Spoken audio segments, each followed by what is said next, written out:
Assalamu alaikum everyone. My name is Mutiba Zahid and I'm your English teacher. Today I'm going to teach you figures of speech. ठीक है, तो आज हमने पढ़ना है figures of speech के बारे में, figurative language क्या होती है या figurative devices कह सकते हैं, जिनको उनको हम सीखेंगे, उनकी कुछ examples को देखेंगे और फिर हम अपनी exercise को solve करेंगे. तो start करते हैं. What is a figure of speech? Figures of speech are special ways of using words to make language more interesting, vivid and expressive. तो आप अपनी लैंग्वेज को मोर एक्सप्रेसिव दिखाने के लिए, उसको मोर इंटरेस्टिंग बनाने के लिए, उसको विविड बनाने के लिए आप क्या करते हैं, आप उसके अंदर फिगर्स ऑफ स्पीच को यूज़ करते हैं. अच्छा, writers use them to convey ideas creatively rather than in a plain manner. तो एक बात को प्लेन तरीके से कहने की बजाय वो क्या करते हैं, वो इसके अंदर वैरायटी लेकर आते हैं, वो इसके अंदर क्रिएटिविटी लेकर आते हैं. अच्छा, they are commonly use in poetry, prose and speeches. ठीक है, आपकी स्पीच के अंदर, आपकी पोइट्री के अंदर, आपके प्रोज के अंदर हमने फिगर्स ऑफ स्पीच को देखा है. और आप लोगों की राइटअप्स के अंदर मैंने मोस्ट ऑफ द टाइम्स आप लोगों की जो बुक है उसके अंदर अगर आप देखें, आपकी जो पोइट्री सेक्शन है उसके अंदर आपको बहुत सारी फिगरेटिव लैंग्वेज नज़र आएगी. अच्छा, तो स्टार्ट करते हैं हम सिमिली से. Simile is the simplest and the easiest figure of speech. Simile is a comparison between two different things using the words like or as. अब सिमिली बेसिकली आपकी फिगर ऑफ स्पीच है जिसके अंदर आप दो चीज़ों का कंपैरिजन करते हैं. ठीक है, और वो दो चीज़ें कौन सी होती हैं, कोई भी दो अनलाइक चीज़ें, और आप उनको कंपैरिजन कर रहे हैं किससे, एज और लाइक यूज करके. She is as pretty as a flower, he is as आप कह सकते हैं as quite as a mouse. ठीक है, कोई भी चीज़, जिस चीज़ को आपने एक दूसरी चीज़ से कंपेयर करना हो तब आप क्या करते हैं, आप सिमिली यूज़ करते हैं और एज और लाइक को इस्तेमाल करते हैं to make description clearer and more imaginative. ठीक है, ताकि आपकी जो डिस्क्रिप्शन है वो क्लियरर भी हो और इमेजिनेटिव भी हो. ठीक है, he is as brave as a lion, her smile is like the sun, the water was as cold as ice. ठीक है, he is as tall as a building. ठीक है, एज हाई एज स्काई. तो कोई भी चीज़ जिसको आप comparison किसी दूसरी चीज़ के साथ करते हैं, किसी भी चीज़ के ऊंचे होने को आपने स्काई से कंपैरिजन कर दिया. ठीक है, या किसी की ब्रेवरी को आपने लाइन से कंपेयर कर दिया, किसी की ब्यूटी को आपने रोज़ से कंपेयर कर दिया.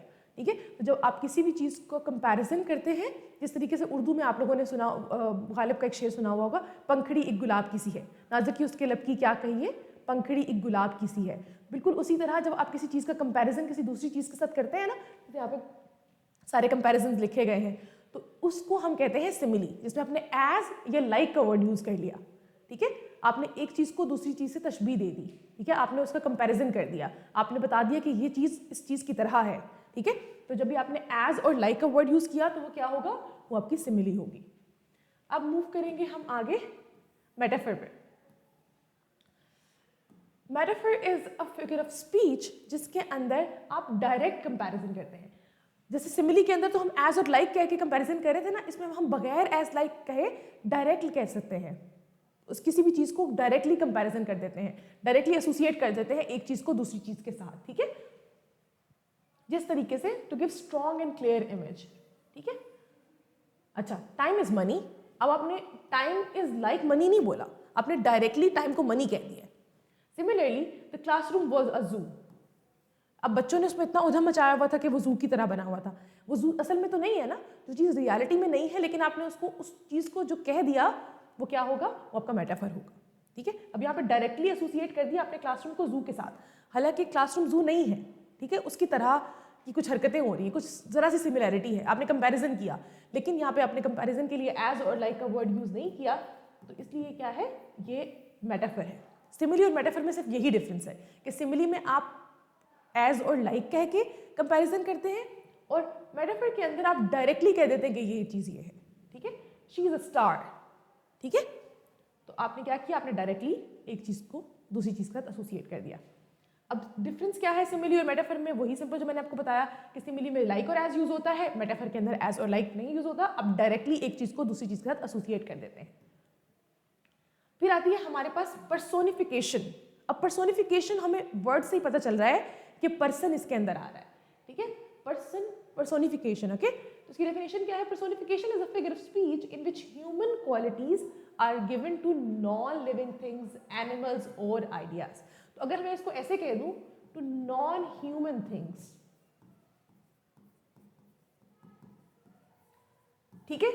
तो जो भी आपने ह्यूमन की क्वालिटी ह्यूमन के अलावा किसी और को दे दी, चाहे वो जानवर है, वो परिंदा है, वो बेजान चीज़ है, वो जानदार चीज़ है, वो दरख्त है, वो बिल्डिंग है, वो कोई भी चीज़ हो सकती है, जब आपने एक इंसान की क्वालिटी इंसान के अलावा किसी और के साथ एसोसिएट कर दी तो उसको हम कहेंगे पर्सोनिफिकेशन। एक पर्सन की क्वालिटी आपने नॉन पर्सन को दे दी, नॉन ह्यूमन को दे दी, जो इंसान नहीं है, इंसान के अलावा वो कोई भी हो सकता है, वो जानवर हो सकता है, वो परिंदा हो सकता है, वो नॉन लिविंग थिंग भी हो सकता है, ठीक है। तो हम ऐसे कह सकते हैं कि giving human qualities to non human things, ठीक है। अब इसका पर्पस क्या है? To make object seem alive and emotional. तो आप अपने ऑब्जेक्ट्स को, अपनी चीज़ों को, आप उनको अलाइव दिखाने के लिए, आप उनको इमोशनल दिखाने के लिए आप ये कह सकते हैं, जैसे हम कहते हैं birds are singing, do they sing? No they don't. Birds क्या सिंग कर सकते हैं? नहीं, गाना नहीं गा सकते, वो चिर्पिंग होती है, ठीक है। तो क्या है, जब हम इस तरह की कोई बात करते हैं कि कोई इसने सरगोशी की, उसने बात की, हालांकि वो चीज़ें जो बात नहीं कर सकती, जो सरगोशी नहीं कर सकती, जो हंस नहीं सकती, तो हम उनको लिए क्या करते हैं? हम उन्हें पर्सोनिफिकेशन का इस्तेमाल करते हैं। The wind whispered. अब विंड क्या है? हवा। विस्पर का मतलब होता है सरगोशी करना। क्या विंड सरगोशी कर सकती है? क्या वो बातचीत कर सकती है? नहीं कर सकती, ठीक है। तो क्या है, हमने यहाँ पे पर्सोनिफिकेशन यूज़ की कि हमने कहा है कि विंड ने सरगोशी की, लेकिन नहीं, विंड तो नहीं कर सकती, इसलिए ये पर्सोनिफिकेशन है। The sun smiled at us. क्या सूरज हंस सकता है? नहीं, ये तो इंसानों की क्वालिटी है। तो जब हम इंसानों की क्वालिटी इंसान के अलावा किसी और चीज़ को देंगे तो वो क्या होगा? वो हमारी पर्सोनिफिकेशन होगी। The leaves danced in the breeze. अब क्या क्या डांस कर सकते हैं पत्ते? नहीं कर सकते, ठीक है। Leaves drinking rain. क्या लीव्स ड्रिंक कर सकते हैं रेन को? नहीं। तो कोई भी ऐसी चीज़ जो कि पॉसिबल नहीं है वो आपने इस तरह से लिखी, जो ह्यूमन क्वालिटी है, जो इंसानों की क्वालिटीज़ है, वो आप इंसानों के अलावा किसी बेजान चीज़ को दे रहे हैं, किसी जानदार चीज़ को दे रहे हैं, किसी ऑब्जेक्ट को दे रहे हैं, तो वो क्या होगी? वो पर्सोनिफिकेशन होगी। आई होप पर्सोनिफिकेशन आपको समझ में आ गई होगी।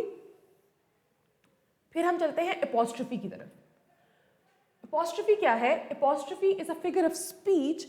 इसके अंदर आप किसी इंसान से, किसी जानवर से, किसी दीवार से, किसी भी चीज़ से बात कर सकते हैं जो वहाँ पे प्रेजेंट नहीं है, जो आपको आंसर बैक नहीं कर सकती, ठीक है।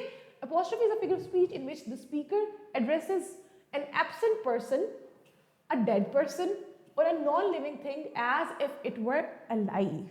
जब आप किसी भी चीज़ से बात करते हैं, O wall why you are not listening to me, why you are not helping me in this matter, या कुछ भी, आर यू लिसनिंग, जैसे हम कहते हैं ना, कोई भी हम किसी भी चीज़ से बात कर रहे हैं, अगर मैं किसी को भी चीज़ को मुखातिब करके बात कर रही हूँ वो मुझे जवाब नहीं दे सकता।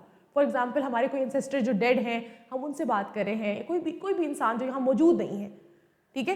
फॉर एग्जाम्पल मैं अपनी फ्रेंड से बात कर रही हूँ और मैं उसको कह रही हूँ कि why don't you come to meet me, ठीक है, and she is not present over here and she can't even listen to me. तो ये क्या होगा? ये एपोस्ट्रोफी होगी। जब किसी भी एब्सेंट या फिर डेड पर्सन से आप बात करते हैं, या किसी भी नॉन लिविंग थिंग से बात करते हैं, किसी बिल्ली से, किसी जानवर से बात कर रहे हैं जो आपको आंसर बैक नहीं कर सकता, तो इस टेक्निक को कहते हैं एपोस्ट्रोफी, ठीक है। अच्छा, टू एक्सप्रेस स्ट्रॉन्ग फीलिंग्स और इमोशंस, हम इसको यूज़ क्यों करते हैं? अपने इमोशंस और फीलिंग्स स्ट्रॉन्ग दिखाने के लिए, ठीक है। कि जैसे फॉर एग्जांपल आपने देखा होगा अक्सर ड्रामास में, मूवीज़ में, कि लोग खुद से बात कर रहे होते हैं, किसी डेड रिलेटिव से बात कर रहे होते हैं, या फिर किसी जानवर से बात कर रहे होते हैं जो कि जिसका कोई मकसद नहीं है, वो आगे से जवाब नहीं आपको दे सकते, they can not answer back, right. तो इसको हम कहते हैं एपोस्ट्रोफी। जैसे O death where is thy sting, ठीक है। O moon guide me tonight, ठीक है। ओ सन हेल्प मी, ठीक है। O when please go, rain rain go away. आप लोगों ने ये सब बातें सुनी हुई है, राइट। ये बहुत कॉमन चीज़ें हैं। तो इसको हम क्या कहते हैं? इसको हम एपोस्ट्रोफी कहते हैं। आई होप यहाँ तक आपको क्लियर हो रहा होगा।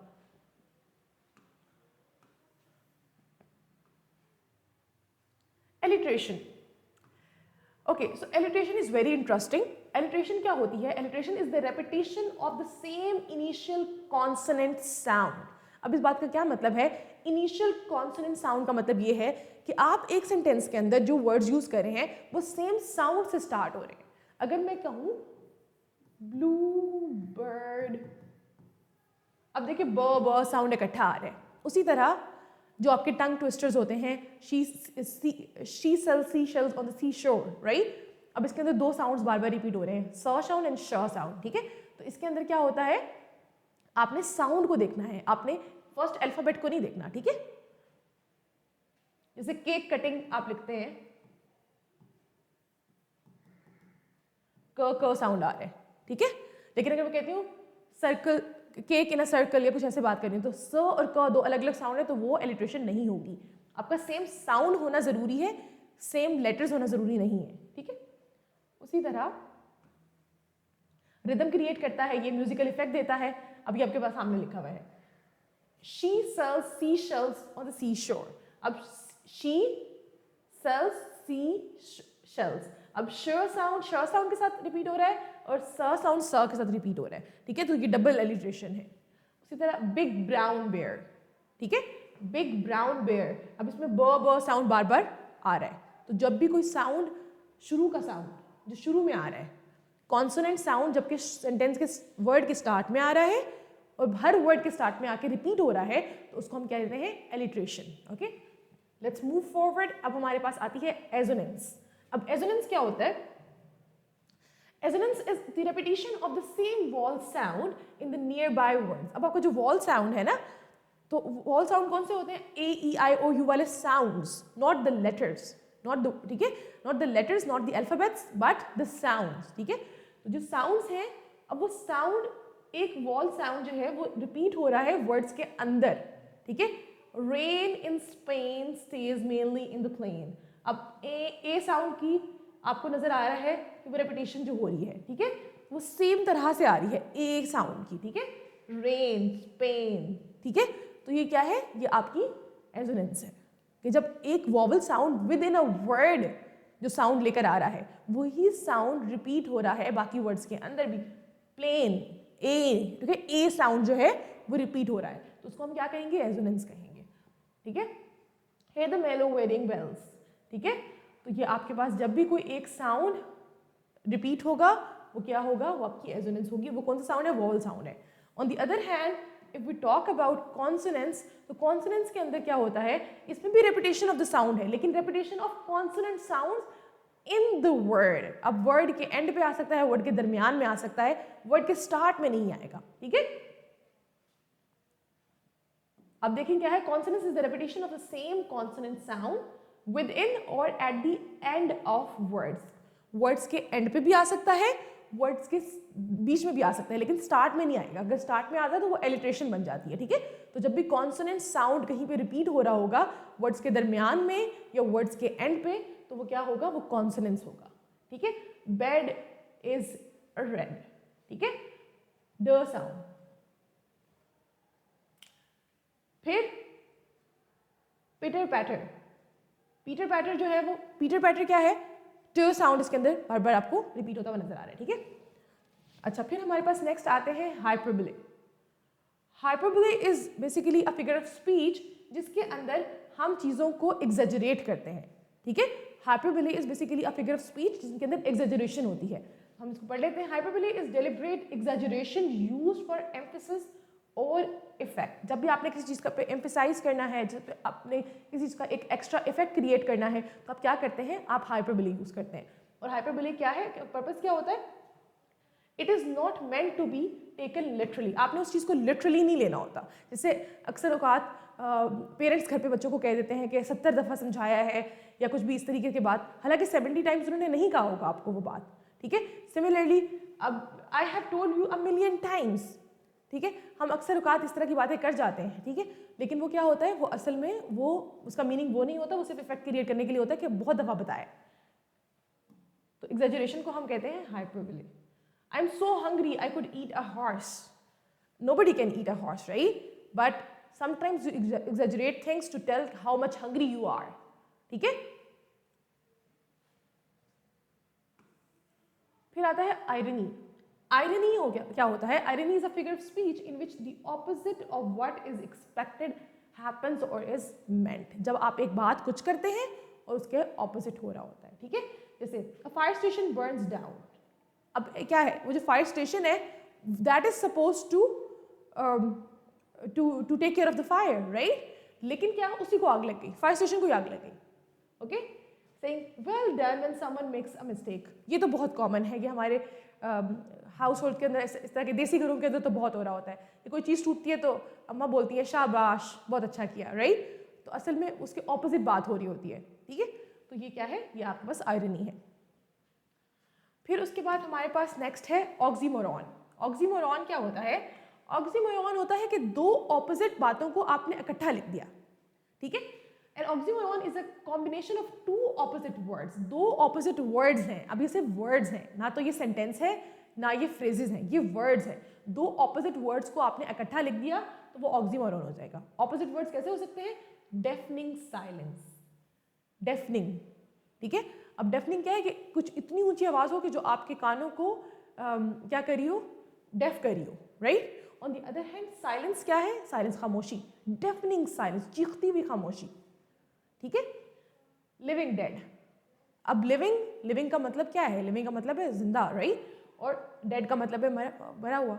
सिमिलरली बिटर स्वीट, उसी तरह मेरा एक फेवरेट है the saddest smile, the sad smile अगर आप कह लें, ठीक है, द सैड स्माइल।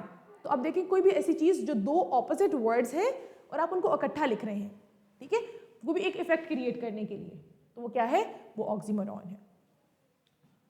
अब ये साइलेंस को बहुत ज़्यादा एम्फेसाइज करने के लिए उन्होंने इस वर्ड को यूज़ किया, उसका बहुत ग्रेट इफेक्ट क्रिएट करने के लिए उसको डेफनिंग साइलेंस कहा गया है। उसी तरह लिविंग डेड, ठीक है, किसी लिविंग बीइंग के बारे में बात की जा रही है कि he is a living dead, ठीक है। उसी तरह जब भी आपने, जैसे मैंने आपको कहा कि सैड स्माइल, एक बंदा हंस रहा है लेकिन उसकी स्माइल के अंदर भी उसका दर्द नजर आ रहा है, तो क्या है? इस तरह के वर्ड्स को हम कहते हैं ऑक्सीमोरॉन। फिर आते हैं पन। पन भी बहुत इंटरेस्टिंग है और आप इसको यूजुअली अपने जोक्स वगैरह में भी बहुत ज़्यादा यूज़ करते हैं। अ पन is a play on words that creates humour और डबल मीनिंग।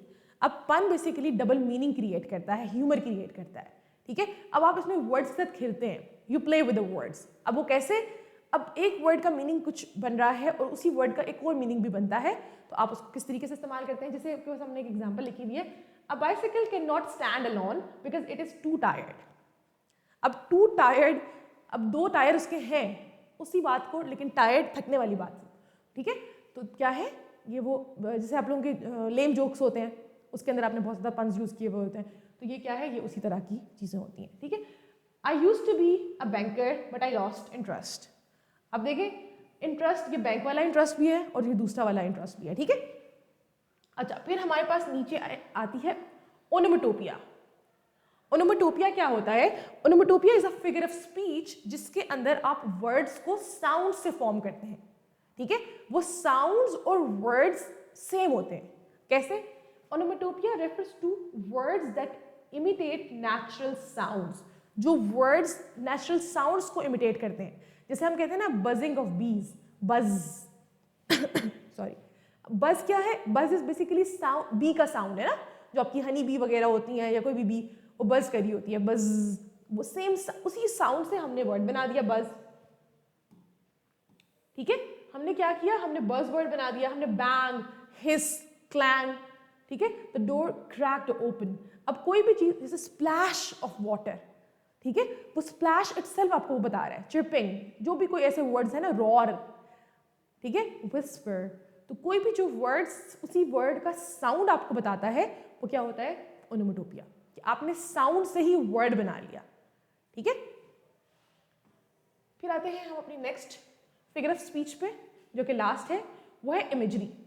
इमेजरी क्या होती है? Imagery is a figure of speech in which the writer uses descriptive language to create vivid mental pictures in the reader's mind. It appeals to the five senses: sight, sound, smell, taste and touch. अब आपकी जो 5 senses है ना, उनको इस्तेमाल करते हुए एक इमेज क्रिएट करना आपके दिमाग में, ठीक है। सॉफ्ट, अगर मैं कहती हूँ सिल्क, तो आपके दिमाग में एक सिल्क का टेक्सचर आता है। ब्लू बोलती हूँ तो आपके दिमाग के अंदर कलर ब्लू आता है, ठीक है। तो आपकी जो 5 सेंसेस है ना, जैसे सॉल्ट कहूँगी तो सॉल्ट का टेस्ट आपके दिमाग में आएगा, सावर कहूँगी तो एक खट्टा सा टेस्ट आपके दिमाग में आएगा। उसी तरह देखने में, सुनने में, जैसे बज और ये वगैरह इस तरह के साउंड्स भी हो सकते हैं। अच्छा, स्मेल, किसी भी चीज़ की स्मेल के बारे में बात कर सकती हूँ। तो टेस्ट एंड टच। अब जब भी हम इन 5 सेंसेस को यूज़ करते हुए कुछ ऐसे वर्ड्स यूज़ करते हैं लिटरेचर के अंदर, आपकी पोइट्री के, किसी भी चीज़ के अंदर, तो क्या होता है? वो उसके अंदर हम इमेजरी का इस्तेमाल कर रहे होते हैं, कि हम इमेज क्रिएट कर रहे हैं रीडर के माइंड में। मैंने कुछ ऐसे वर्ड्स बोले जो कि इन 5 सेंसेस से आप उनको फील करके आप क्या करते हैं? आप अपने दिमाग में एक इमेज क्रिएट कर सकते हैं, ठीक है। उन 5 सेंसेस के अंदर आपकी ये सारी visual imagery, sight, sound, smell, taste, और आपके पास टच आ जाता है, ठीक है। अब इसके अंदर क्या है, द ब्राइट मून, आपके पास साइड की इमेजरी आ जाती है। चिर्पिंग ऑफ बर्ड्स, साउंड आपके दिमाग में क्रिएट करता है। या थंडर रॉड जो है ये भी आपके दिमाग में क्रिएट करता है। उसी तरह स्वीट फ्रेग्रेंस ऑफ फ्लावर्स, अब आपके दिमाग में एक मीठी सी जो है वो खुशबू आती है, किसकी, फूलों की। उसी तरह स्मेल ऑफ वेट सॉयल, आप लोगों में से बहुत बच्चों को पसंद भी होगी गीली मिट्टी की खुशबू, तो वो क्या है, वो आपके दिमाग में एकदम से इमेज क्रिएट करती है। उस तरीके से टेस्ट के अंदर बिटर टेस्ट ऑफ मेडिसिन, अब आपको बस जो जिस मेडिसिन का आपको टेस्ट पसंद नहीं है वो आपके दिमाग में एकदम से क्लिक हुआ होगा, ठीक है। उसी तरह मैंगो फ्लेवर की बात कर सकते हैं। अगर हम टच की बात करें तो कोल्ड विंड, रफ सरफेस, ठीक है, या स्मूथ सरफेस, कोई भी इस तरह की चीज़ आपके दिमाग में क्रिएट हो सकती है। अच्छा, आई होप आप लोगों को आज का लेक्चर समझ में आया होगा। हमने सारी फिगर्स ऑफ स्पीच को यहाँ पे कवर किया है। Now we are going to solve the exercise. हम इकट्ठे इस एक्सरसाइज को करेंगे, तो स्टार्ट करते हैं। I will read the statement and I want all of you to participate in the class, okay. आप लोगों के कॉमेंट सेक्शन में मैं देख सकती हूँ कि आप लोग उसमें जो भी कॉमेंट करेंगे, तो इसलिए मुझे साथ साथ आंसर जरूर करिएगा। He fought as brave as a lion in the battle. अब आप मुझे बताएं, as brave as a lion क्या है इस सेंटेंस के अंदर? क्या वो मेटाफर है, सिमिली है, पर्सोनिफिकेशन है, या hyperbole? I am waiting for your response everybody.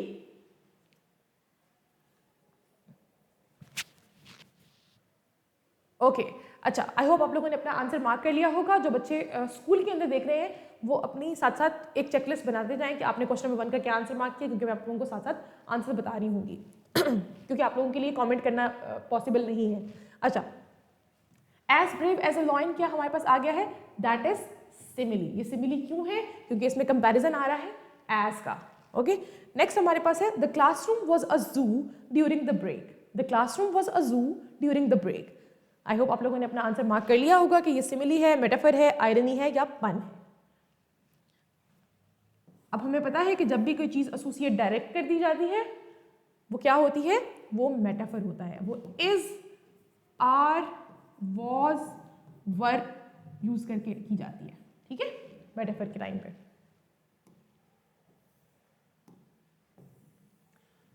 Question number 3, the wind whispered through the trees. The wind whispered through the tree. अब इसके अंदर क्या ये अपॉस्ट्रोफी है, ये पर्सोनिफिकेशन है, ये इमेजरी है, या ये ओनोमेटोपिया है? अब दो वर्ड्स हमारे पास हाईलाइट हुए हैं।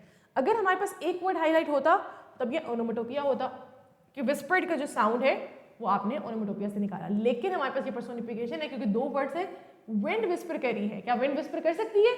नहीं कर सकती, ये इंसानों की क्वालिटी है। That is the reason this is personification. Moon guide me through the dark night. Moon guide me through the dark night. क्या ये पर्सोनिफिकेशन है? क्या ये मेटाफर है? क्या ये अपॉस्ट्रोफी है? या ये इमेजरी है? आई होप आप लोगों ने अपना आंसर मार्क कर लिया होगा। इसका आंसर है हमारे पास अपॉस्ट्रोफी। क्यों अपॉस्ट्रोफी है? क्योंकि आप मून से बात कर रहे हैं जो कि आंसर बैक नहीं कर सकता। क्वेश्चन नंबर 5 है हमारे पास, She sells seashells on the seashore। अब इसके अंदर आप मुझे बताएंगे क्या ये एजोनेंस है, क्या ये कॉन्सोनेंस है, क्या ये एलिट्रेशन है, या ये ओनोमेटोपिया है? आई होप आप लोगों ने अपना आंसर मार्क कर लिया होगा। This is alliteration. Yes, why this is alliteration? क्योंकि इसके अंदर स साउंड एंड श साउंड बार बार रिपीट हो रहा है इन द बिगिनिंग। फिर आते हैं हम अपने नेक्स्ट एमसीक्यू पे, question number 6। The rain in Spain stays mainly in the plain. ये तो सेम एज इट इज वही सेंटेंस है जो अभी हमने डिस्कस किया था, तो आपको पता होगा कि ये कॉन्सोनेंस है, एलिट्रेशन है, एजोनेंस है, या फिर ये पन है।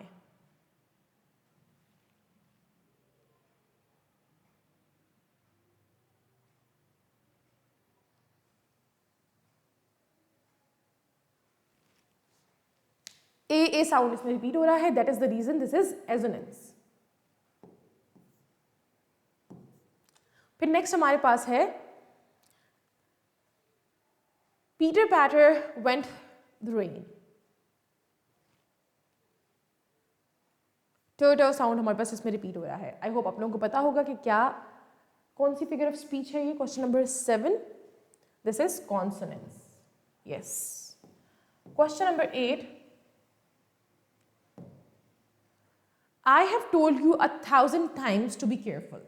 I have told you 1,000 times to be careful. अब आप मुझे बताएंगे कि ये कौन सी फिगरेटिव लैंग्वेज है, आयरनी है, मेटाफर है, हाइपरबोले है या ये पन है। आई होप आप लोगों ने अपना आंसर मार्क कर लिया होगा। दिस इज हाइपरबोले, क्यों? क्योंकि रेजोल्यूशन क्रिएट हुई है। क्वेश्चन नंबर 9, अ fire station burn down last night. अ fire station burn down last night.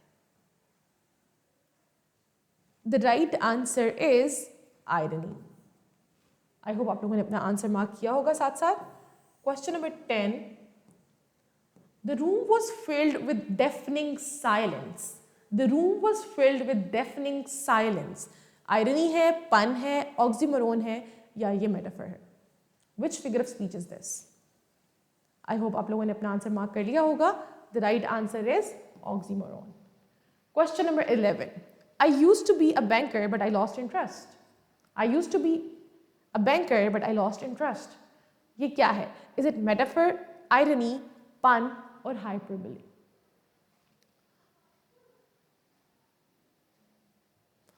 आई होप आप लोगों ने अपना आंसर मार्क कर लिया होगा। दिस इज पन, ठीक है, क्योंकि वर्ड के साथ प्ले किया जा रहा है यहाँ पर। क्वेश्चन नंबर 12 है हमारे पास, the door creaked open slowly. The door creaked open slowly. अब ये क्या है? कॉन्सोनेंस है, ओनोमेटोपिया है, एलिट्रेशन है या फिर ये इमेजरी है?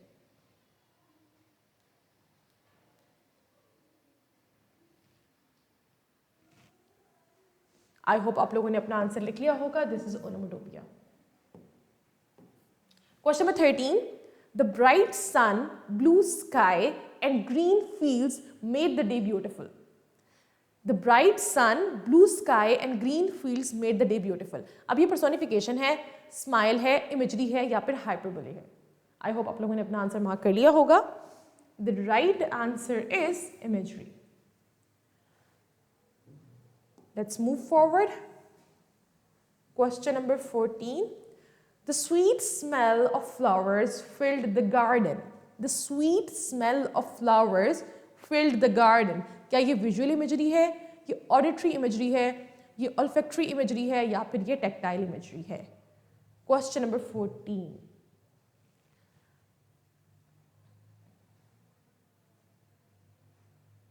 ये है ऑप्शन सी, olfactory imagery.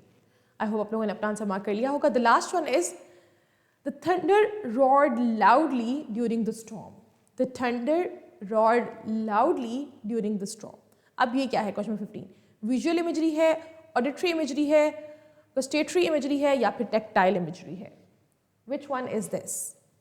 आई होप आप लोगों ने आपको इसमें क्या कोई सेंस आप कौन सी यूज़ कर रहे हैं, आपने मुझे ये बताना है कि आप इसके अंदर अपनी देखने की सेंसेस को यूज़ कर रहे हैं, साइट की, या सुनने की सेंसेस को यूज़ कर रहे हैं, या टच की सेंसेस को यूज़ कर रहे हैं, या स्मेल की आप अपनी यूज़ कर रहे हैं? So this is option B, auditory imagery. I hope आप लोगों को आज का जो लेक्चर है वो समझ में आया होगा। I will see you tomorrow in the next class. अल्लाह हाफिज़।